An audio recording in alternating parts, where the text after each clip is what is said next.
പ്രിയ സുഹൃത്തുക്കളെ, തുറന്ന പുസ്തകം ഗ്രൂപ്പിൻ്റെ ലൈഫ് ടിപ്സിലേക്ക് ഹൃദ്യമായ സ്വാഗതം. ഒരു കുടുംബ കോടതി. പിരിയാൻ വെമ്പി നിൽക്കുന്ന ഭാര്യയും ഭർത്താവും.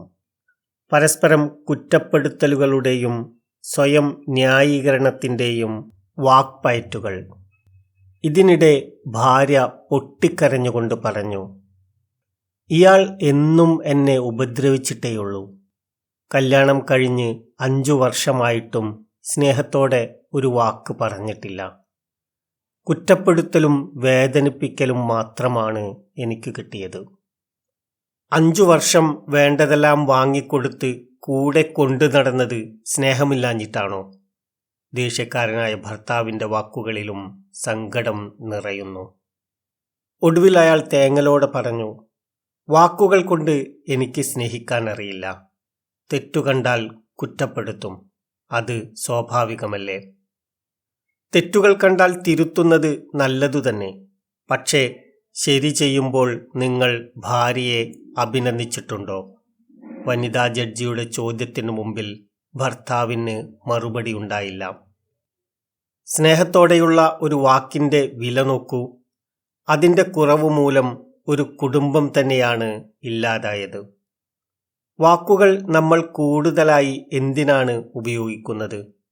മറ്റുള്ളവരെ മുറിപ്പെടുത്താനും കുറ്റപ്പെടുത്താനും ക്രൂശിക്കാനും ഇടിച്ചു താഴ്ത്താനുമൊക്കെയാണോ? അതോ അവർക്ക് ഉന്മേഷം പകരാനും പ്രോത്സാഹിപ്പിക്കാനും സമാശ്വസിപ്പിക്കാനുമൊക്കെയാണോ? കുടുംബകലഹങ്ങൾ പരിശോധിച്ചാൽ വാക്പ്രയോഗമാണ് മുഖ്യ വില്ലൻ എന്ന് മനസ്സിലാകും. നമ്മുടെ വികാരങ്ങൾ മുഖ്യമായും പ്രകടിപ്പിക്കപ്പെടുന്നത് വാക്കുകളിലൂടെയാണ്. ആശുപത്രിയിൽ മേജർ ഓപ്പറേഷന് വിധേയനാകാൻ പോകുന്ന സുഹൃത്തിനെ കാണുമ്പോൾ ഇൻഷുറൻസ് പോളിസിയുടെ കാര്യമല്ല ചോദിക്കേണ്ടത്. അയാൾക്ക് ധൈര്യവും പ്രതീക്ഷയും പകരാൻ നമ്മുടെ വാക്കുകൾക്ക് കഴിയണം. ഇവിടെയാണ് സംസാരത്തിൽ പാലിക്കേണ്ട ഔചിത്യത്തിൻ്റെ പ്രസക്തി. പരീക്ഷയിൽ തോറ്റുവരുന്ന മകനെ ശപിച്ചാൽ അവൻ നന്നാകുമോ? അവനെ സമാശ്വസിപ്പിക്കാനും പ്രോത്സാഹിപ്പിക്കാനും മാതാപിതാക്കൾക്ക് കഴിയണം. തോൽവിയിൽ സ്വാഭാവികമായി അവൻ തകർന്നിരിക്കുകയാണ്. അവനെ സമാശ്വസിപ്പിക്കാനും പ്രചോദിപ്പിക്കാനും മാതാപിതാക്കൾക്ക് കഴിയുമ്പോഴാണ് യഥാർത്ഥത്തിൽ പരാജയം വിജയത്തിൻ്റെ ചവിട്ടുപടിയാകുന്നത്. കുടുംബത്തിൽ മാത്രമല്ല, സമൂഹത്തിലും വാക്കുകൾ ശ്രദ്ധാപൂർവം പ്രയോഗിച്ചാൽ അത് നമ്മുടെ വ്യക്തിത്വത്തിന് മാറ്റുകൂട്ടും. നർമ്മമധുരമായ സംഭാഷണത്തിലൂടെ സുഹൃത്ത് സദസ്സിൽ ശ്രദ്ധ നേടുന്നവരെ കണ്ടിട്ടില്ലേ?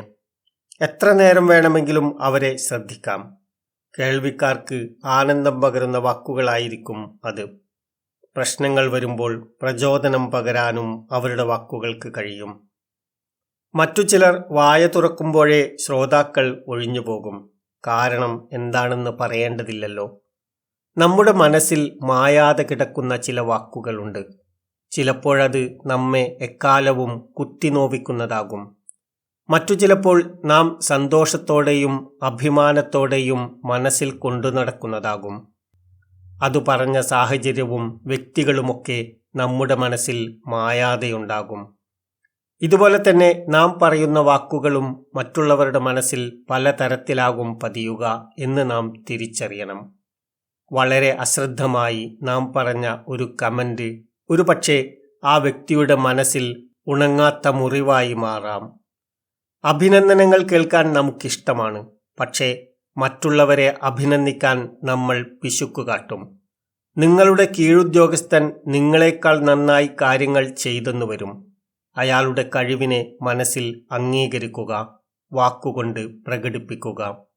സ്നേഹവും വാത്സല്യവും പ്രണയവും പ്രോത്സാഹനവുമൊക്കെ മനസ്സിൽ സൂക്ഷിച്ചിട്ട് കാര്യമില്ല. നല്ല ഭാഷയിൽ നന്നായി പ്രകടിപ്പിക്കുക.